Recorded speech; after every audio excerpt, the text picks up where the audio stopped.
Bismillahirrahmanirrahim. Innal hamdalillah nahmaduhu wa nasta'inuhu wa nastaghfiruh wa na'udzu billahi min shururi anfusina wa min sayyiati a'malina. Man yahdihillahu fala mudilla lahu wa man yudlil fala hadiya lahu. Wassalatu wassalamu ala Rasulillah نبينا وحبيبنا وشفيعنا ومولانا محمد صلى الله عليه وسلم وعلى آله وأصحابه ومن تبعه ووالاه. Muslimin dan muslimat yang dirahmati Allah, Assalamualaikum warahmatullahi wabarakatuh. Alhamdulillah, kita merafakkan kesyukuran kita ke hadrat Allah Subhanahu wa Ta'ala di atas segala kurniaan, rahmat dan kasih sayang daripada Allah yang dikurniakan kepada kita setiap saat dalam kehidupan kita. Muslimin dan muslimat yang dirahmati Allah, siaran ini adalah merupakan salah satu di antara siri tazkirah ataupun kuliah yang diadakan bersempena dengan menyambut kedatangan bulan Rabiul Awal, sekaligus kita menyambut Maulidur Rasul sallallahu alaihi wasallam. Salah satu di antara sifat-sifat mulia yang perlu kita ambil tauladan daripada baginda Rasulullah sallallahu alaihi wasallam untuk kita menerapkannya dalam kehidupan kita yang teramat singkat ini adalah sifat berani. Bagaimana keberanian Nabi kita sallallahu alaihi wasallam dapat kita hayatinya, dapat kita selaminya, bahkan dapat kita jadikan sebagai satu sifat yang ada dalam jiwa kita. Muslimin dan muslimat yang dirahmati Allah, bila dikatakan berani, dan ia bila mana kita hubung kaitkan dengan sirah Nabi kita Nabi Muhammad sallallahu alaihi wasallam, ia tidak hanya terhenti dalam memperkatakan keberanian Nabi sallallahu alaihi wasallam dalam hal-hal peperangan, kerana sirah baginda sallallahu alaihi wasallam, baginda pernah memimpin tentera Islam dalam perang Badar, dalam perang Uhud, dalam perang Khandaq. Setiap tahun berlakunya peperangan demi peperangan. Yang terakhirnya itulah Nabi SAW memimpin tentera Islam dalam berhadapan dengan satu kuasa besar, orang-orang Rom, dalam peperangan yang dikenali dengan peperangan Tabuk tahun ke-8 Hijriah. Namun muslimin dan muslimat yang dirahmati Allah, keberanian bukan hanya setakat dalam hal-hal peperangan. Bila kita ingin menjiwai, bila kita ingin sama-sama menghayati, menggarap sifat berani baginda Rasulullah sallallahu alaihi wasallam, ia meliputi dalam segala hal. Marilah muslimin dan muslimat yang dirahmati Allah, kita ambil beberapa contoh, sebab tajuk ataupun topik yang berkaitan dengan soal sifat beraninya Nabi kita, Nabi Muhammad sallallahu alaihi wasallam, terlalu luas untuk diperkatakan. Memang tidak memada untuk sama-sama kita hayatinya dalam sekadar ruang lingkup beberapa minit seperti ini. Namun kita ingin ambil beberapa contoh. Muslimin dan muslimat yang dirahmati Allah, berani yang paling pertama sekali ditunjukkan oleh Nabi kita, Nabi Muhammad sallallahu alaihi wasallam, adalah keberanian baginda dalam menjalankan tanggungjawab baginda. Muslimin dan muslimat yang dirahmati Allah,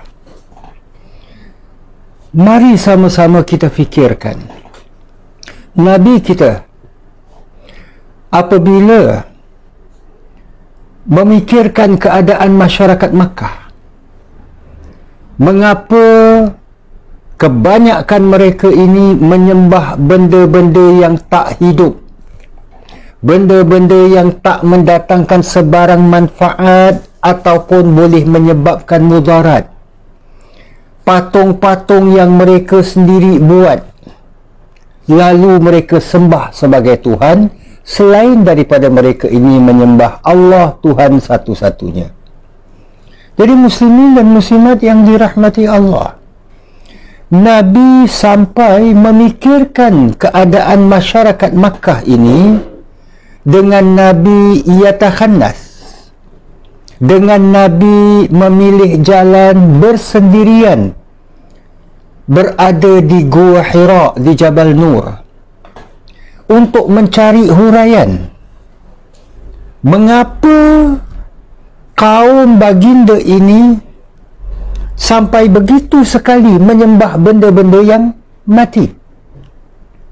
Jadi muslimin dan muslimat yang dirahmati Allah, bila Allah Subhanahu wa taala utuskan malaikat Jibril alaihi salam untuk menyampaikan wahyu yang pertama di Gua Hira itu, dan Nabi SAW bersendirian, kemudian dengan turunnya ayat Iqra bismi rabbikal ladzi khalaq, 5 ayat pertama dari surah Al-Alaq ini, Nabi kemudiannya kembali ke rumah baginda, diselimutkan oleh isteri kesayangan baginda Khadijah binti Khuwailid radhiyallahu anha. Kemudian malaikat Jibril datang sekali lagi memerintahkan kepada Nabi, ya ayyuhal muddassir, wahai orang yang berada dalam selimut, qum fa'anzir, bangunlah dan berilah peringatan. Bermakna sudah mula Nabi menjalankan tugas kenabian, tugas kerasulan dalam menyampaikan dakwah Islam seperti mana yang Allah Subhanahu wa taala perintahkan. Kita sudah maklum sejarah Nabi sebelumnya. Maaf kalau kita ingin meneroka dan ingin melihatnya kembali sedikit. Nabi ada sedikit pengalaman sebagai seorang anak muda yang pernah mengambil tugas mengembala kambing. Bawa kambing-kambing ini ke satu tempat untuk diberi makan dan sebagainya. Itu pagi, petang pulang semula. Dan ini Nabi jalankan sewaktu Nabi SAW anak remaja. Kemudian di samping itu, Nabi SAW pernah menjalankan perniagaan, malah perniagaan di luar Makkah, sampai ke Syam. Perniagaan kepunyaan Khadijah binti Khuwailid radhiyallahu anha yang ketika itu belum menjadi isteri baginda. Bermakna pengalaman-pengalaman Nabi SAW dalam apa yang dinamakan sebagai penyampai dakwah, sebagai seorang Nabi dan Rasul memang belum ada. Tetapi bila mana Allah Subhanahu wa ta'ala mewajibkan baginda sallallahu alaihi wasallam untuk menyampaikan, menyedarkan umat, mengajak manusia ini kepada jalan kebaikan, maka Nabi dengan penuh berani menjalankan amanah tersebut. Jadi di sinilah muslimin dan muslimat yang dirahmati Allah, iktibar yang dapat kita ambil bahawa Nabi mewariskan kepada kita sifat berani, berani dalam menjalankan tanggungjawab kita. Nah, muslimin dan muslimat yang dirahmati Allah, tanggungjawab kita pelbagai. Kalaulah kita ini dalam sebuah keluarga sebagai seorang ayah, yang wanita sebagai seorang ibu, maka tanggungjawab kita, tugas kita sebagai ayah, tugas kita sebagai ibu perlu kita berani jalankan.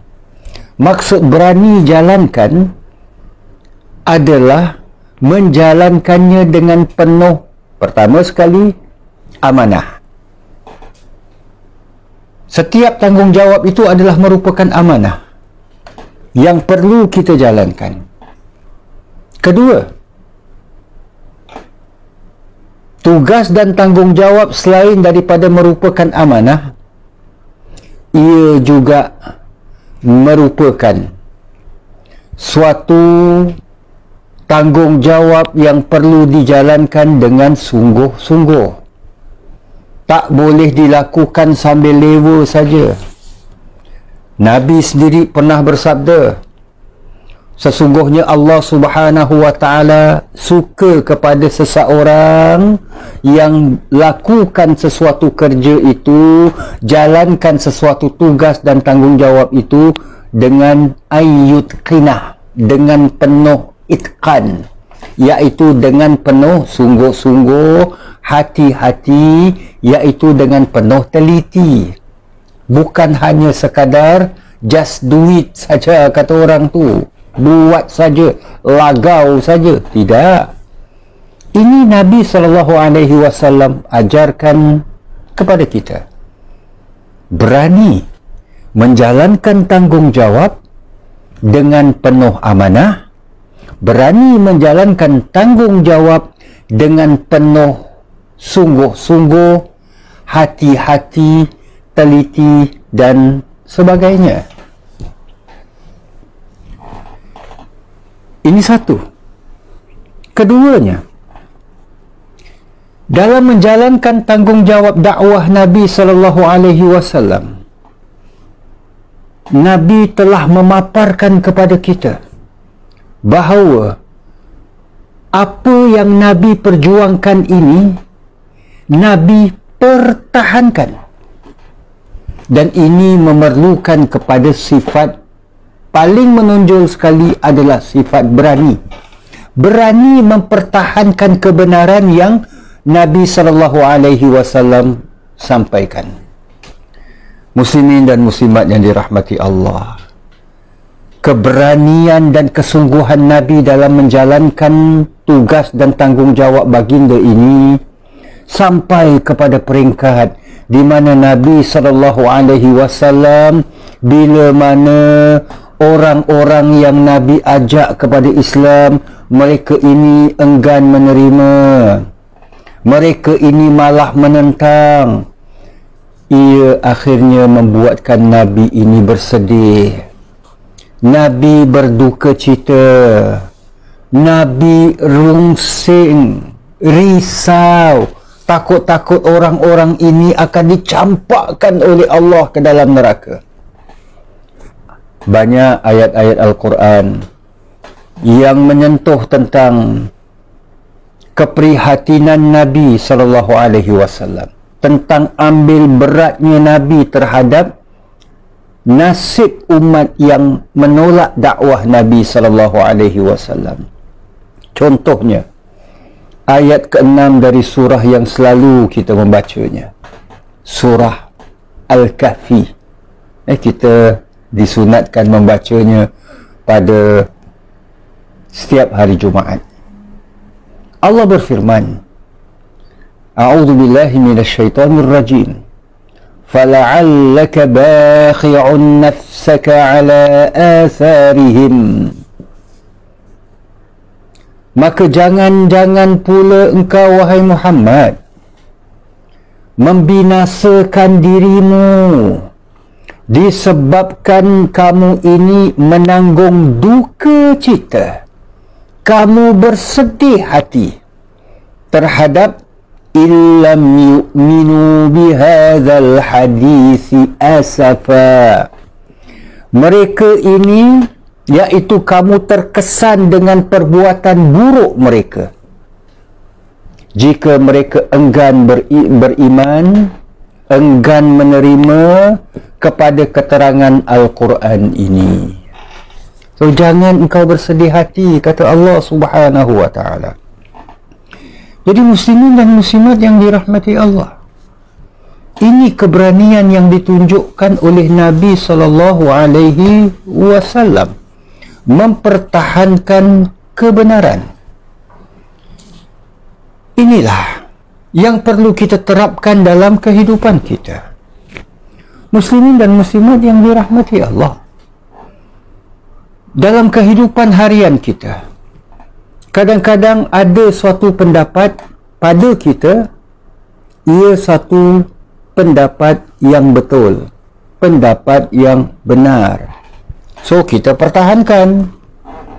Kita pertahankan dengan penuh hujah, dengan cara yang beradab dan sebagainya. Namun kemungkinan dalam mempertahankan kebenaran tersebut, akhirnya kedapatan yang kita ini tersilap, yang kita ini tersalah. Di sini pun memerlukan satu lagi keberanian, iaitu keberanian mengakui kesilapan kita. Ini juga yang diajarkan oleh Nabi SAW. Memang terdapat pun dalam Al-Quran ayat-ayat yang menegur Nabi SAW, seumpama 10 ayat pertama dari surah Abasa, yang Nabi SAW memasamkan wajah baginda, berpaling daripada orang buta yang datang menemui Nabi, sehingga Allah Subhanahu wa ta'ala menyatakan, orang-orang yang pembesar-pembesar Quraisy yang kamu ajak kepada Islam ini, orang itu kalau tak beriman sekalipun, engkau tidak akan dikira bersalah, engkau tidak akan dianggap berdosa. Jadi muslimin dan muslimat yang dirahmati Allah, bila kita berani pertahankan kebenaran dengan cara-cara yang betul, yang wajar, lalu kita dapati bahawa apa yang kita pertahankan selama ini ataupun sebelum ini ternyata kita tersilap, maka kita perlu berani mengakui kesilapan tersebut dan menarik balik apa yang kita ajukan, apa yang kita perkongsikan, apa yang kita pertahankan sebelum ini. Muslimin dan muslimat yang dirahmati Allah, hari ini contoh saja, penggunaan apa yang dinamakan WhatsApp, ataupun setengah orang sebut WhatsApp, tak kisahlah nak disebut macam mana pun, penggunaannya begitu meluas. terkadang dalam sesuatu fakta yang diforwardkan kepada kita, pertama sekali kita perlu berani menyiasat, perlu berani mencari kebenaran fakta yang didatangkan itu. Apakah benar? Umpamanya lah, kalau dikatakan ini sabda Nabi SAW, kita nak kena cari, nak kena pastikan benar atau tidaknya apa yang di-forwardkan kepada kita itu benar merupakan hadis ataupun ucapan Nabi SAW. Letaklah kita terlepas, kita forwardkan kepada orang lain. Akhirnya diketahui bahawa apa yang kita share, apa yang kita forwardkan, apa yang kita kongsikan kepada orang lain ternyata silap. Kita perlu perbetulkan. Kita perlu berani tarik balik. Tak boleh kita buat dek saja. Ini sebagai contoh di mana Nabi kita SAW menanamkan kepada kita, menanamkan pada jiwa kita sikap bertanggungjawab, berani mempertahankan kebenaran, berani memperbetulkan kesilapan. Apatah lagi kalau ianya melibatkan kepada ataupun melibatkan dengan orang lain. Umpamanya kita menyalahkan seseorang, ataupun belum sampai kepada peringkat menyalahkan, tapi kita zon, kita bersangka tak baik, bersangka buruk terhadap orang tersebut. Muslimin dan muslimat yang dirahmati Allah, seharusnya ia dielakkanlah. Itu yang paling dasar yang diajarkan oleh Nabi kita, Nabi Muhammad SAW, Nabi kesayangan kita ini. Tapi letaklah, bak kata pepatah kan, sedangkan lidah lagi tergigit. Manusia boleh tersilap. Bukan menjadi suatu kelemahan bila manusia itu tersilap. Yang menjadi kelemahan itu adalah tidak mengakui kesilapan. Tersilap, ia bukan satu kelemahan. Ini lumrah manusia. Kadang-kadang kawan kita pun dah lama tak jumpa, namanya Ahmad. Namanya Ahmad. Bila kita panggil dia, terpanggil Ali. Umpamanya lah, contoh saja. Boleh tersilap. Harus. Namun, itu bukanlah merupakan satu kelemahan, satu keaiban. Yang menjadi aibnya, yang menjadi lemahnya, yang menjadi tak baiknya adalah kita ini tidak mengakui kesilapan-kesilapan tersebut. Jadi muslimin dan muslimat yang dikasihi Allah, inilah bila mana tersilap terhadap orang lain, maka tidak menjadi salah, bahkan merupakan satu kemuliaan untuk kita ini, kata orang itu, meminta maaf dari orang tersebut. Tak salah.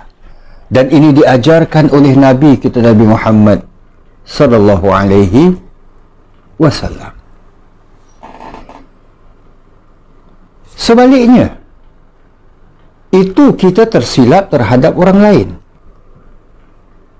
Nabi juga mengajarkan kepada kita, kalau orang melakukan kesilapan terhadap kita, kita berani memaafkan kesilapan orang.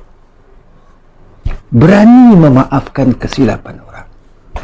Nabi SAW dalam Fathu Makkah, selepas menghancurkan 360 buah patung berhala, selepas mengeluarkan arahan siapa nak selamat masuk ke masjid, siapa nak selamat masuk ke rumah Abu Sufyan, orang-orang Makkah masing-masing ketakutan.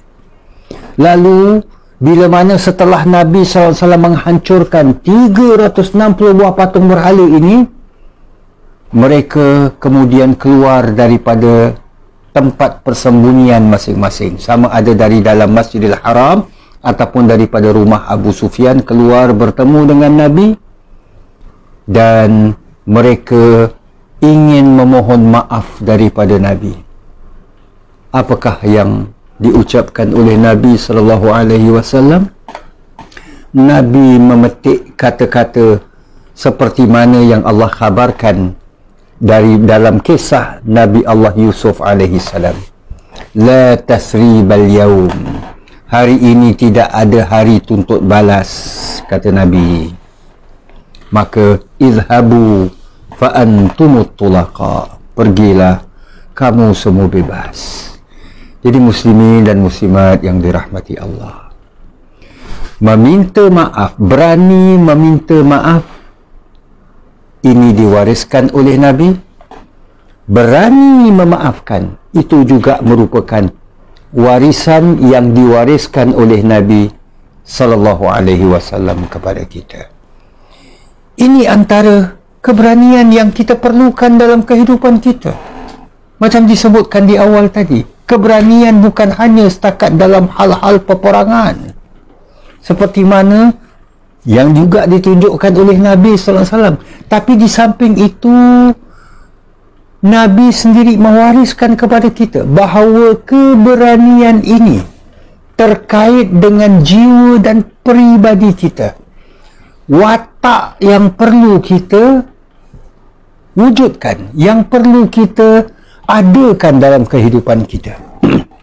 Nah, disinilah muslimin dan muslimat yang dirahmati Allah, sedikit apa yang boleh sama-sama kita hayatinya. Bahkan kita ambil tauladan dan iktibar daripada Nabi kesayangan kita, Nabi Muhammad SAW. Bayangkan ya, tiap-tiap tahun kita menyambut keputeraan Nabi.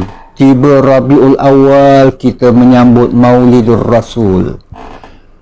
Tapi sayang sekali, kalau sekiranya sambutan kita, ucapan dan ungkapan kita yang kita ini menyatakan kita cinta Nabi, kita cinta Rasul, tapi apa yang diwariskan oleh Nabi SAW, kita tidak mengambilnya sebagai tauladan, kita tak menjadikannya sebagai pegangan dan amalan dalam kehidupan kita. Layakkah kita ini nantinya di hari kiamat nanti mendapat syafaat daripada Nabi SAW? Inilah muslimin dan muslimat yang dirahmati Allah, yang perlu kita insafinya bersama. Mudah-mudahan kita sedikit demi sedikit dalam jangka masa hayat kita yang tak panjang ni pun, kita berusaha sedapat mungkin menghidupkan, mengamalkan apa yang diajarkan, yang diwariskan oleh Nabi kesayangan kita dalam kehidupan kita ini, sebagai orang-orang yang mengaku umat Nabi Muhammad SAW, orang-orang yang mendakwa cintakan Nabi, cintakan Rasul SAW. Nah, marilah sama-sama kita berusaha untuk membuktikannya, insya-Allah. Terima kasih di atas kesudian para jamaah bersama-sama menghayati siaran yang diadakan oleh Masjid Kampung Siglap ini. Mudah-mudahan kita tergolong dalam golongan orang-orang yang senantiasa berusaha untuk menjadikan Nabi kesayangan kita ini, Nabi Muhammad SAW, contoh tauladan kita, insya-Allah. Aqulu qawli hadza wa astaghfirullahal azim li wa lakum wa lisairil muslimin. Wassalamualaikum warahmatullahi wabarakatuh.